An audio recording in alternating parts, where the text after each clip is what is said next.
And I want to bring in Hugh Hewitt now, host of the Hugh Hewitt Show on the Salem Radio Network and an MSNBC political analyst. Great to see you, Hugh. Hey, Kristen, happy Thanksgiving week to you. Happy Thanksgiving week to you. So much to chew over on this Monday morning. Let's start off with some of these high-profile meetings that we saw over the weekend. Perhaps the one that's getting the most attention, his meeting with Mitt Romney, of course, one of his former rivals. I want to play you a little bit of sound from Mitt Romney and then get your reaction on the other side. We had a far-reaching conversation with regards to the various theaters in the world where there are interests of the United States of real significance. We discussed those areas and exchanged our views on those topics. Hugh, what do you make of this meeting? There are so many Republicans who say Mitt Romney would be fantastic. He would balance things out a little bit, particularly when you have a Steve Bannon in the West Wing. Do you think Mr. Trump is seriously considering him? Oh, I do, because Vice President-elect Pence said as much about the President-elect yesterday.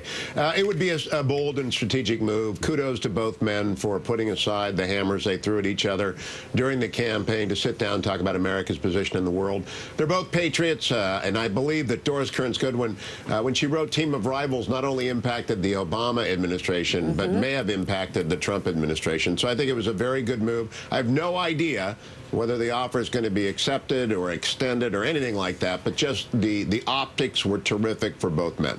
I think that there's broad agreement about that. And Mr. Trump is meeting with another former rival today, former Texas Governor Rick Perry. I went back to kind of reread some of the comments that Rick Perry had made about Donald Trump during the campaign. At one moment, Hugh, he called him a cancer on conservatism.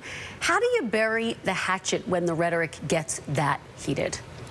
Well, you know, Ted Cruz showed the way on this, Kristen. He was the first of the former rivals to actually meet with President-elect Trump. And I think Senator Cruz did a very good thing in showing and modeling how to do that. And of course, Governor Romney has followed Governor Perry.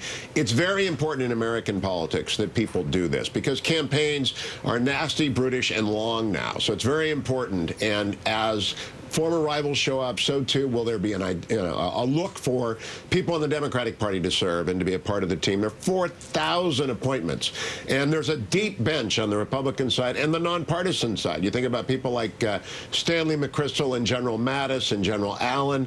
There are people who are nonpartisan. So Democrats, nonpartisans, former Republican rivals, as well as Trump supporters, all are making themselves available to the president-elect, and that's a good thing. Let me ask you about General Mattis, because he is getting a lot of attention. President-elect Trump over the weekend was praising him, saying he's the real deal. This is someone who has a stellar reputation in the military. Do you think he's going to be the next Secretary of Defense? Do you think he should be? I hope so. I think he would be an amazing choice. He would definitely elevate the spirits of everyone from Chief of Staff Joe Dunford, who's widely admired in the civilian and military communities, all the way down to the person who just enlisted in the military. He's got an amazing reputation as a scholar. He's at the Hoover Institution now. He's completely apolitical. It's very frustrating to me. I've been trying to book him on the radio show for like 10 years, and he won't have anything to do with media, but he is an incredible intellect. And I think when you're looking for a strategist with real experience, CENTCOM commander, theater commander, all sorts of different things, General James Mattis is an ideal choice. And I think all of those former generals, I mentioned Stanley McChrystal, John Allen, there are lots of them who would bring back to President-elect Trump, as would Mitt Romney and John Bolton and a bunch of these other people, K.T. McFarland, Kelly Ayotte, even a youngster like Will Hurd, who's a congressman from Texas. He's a 9-year CIA veteran.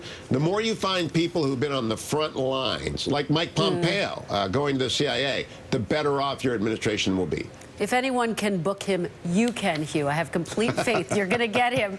Let me shift over to President-elect Trump's business dealings. As you know, there have been some questions raised. He met with 3 executives who work at his Trump properties in India. He also had his daughter sit in on a meeting with the Prime Minister of Japan. The Trump team has said, hey, look, we are taking a hard look at this. We are going to deal with this. Ultimately, there's not going to be any blurred lines. But I wonder if you think that they should have put these questions to rest already by the transition so that they wouldn't be hovering over it as they are right now.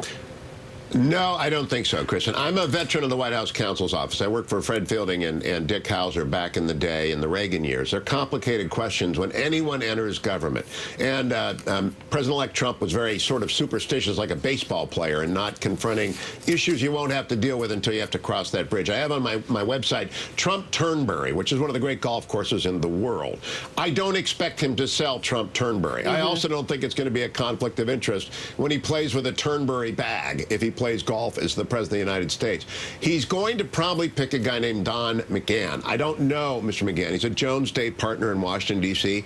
I know of his reputation, which is like Fred Fielding's, brilliant.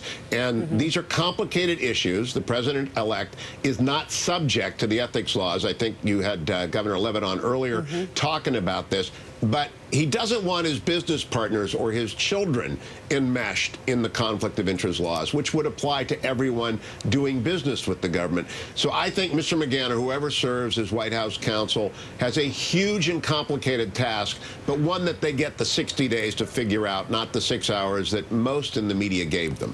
Very quickly, Hugh, before I let you go, as you know, we saw another tweet storm over the weekend. Mr. Trump going after SNL for mocking him, and also Hamilton because of some of the cast members sending a message to Vice President-elect Mike Pence. Is it time for him to put away the Twitter? I mean, it doesn't seem like he's going to give it up altogether, but should he stop these tweet storms? Does it undercut his seriousness at this moment? You know, Kristen, I'm of two minds of this. On the one hand, it's easy if he does stop it.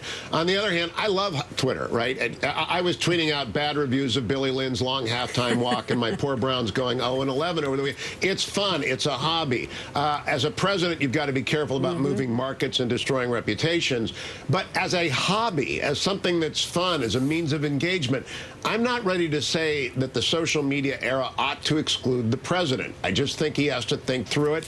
And indeed, he's right. It's the thing. When he talked to 60 Minutes, it is the thing. He talks to millions of people, and it's repeated. Ronald Reagan and Mike Deaver devised a way to dominate TV. I think he's going to devise a way to dominate social media. Hugh Hewitt, always great to talk to you. Thank you so much. Thanks, Kristen.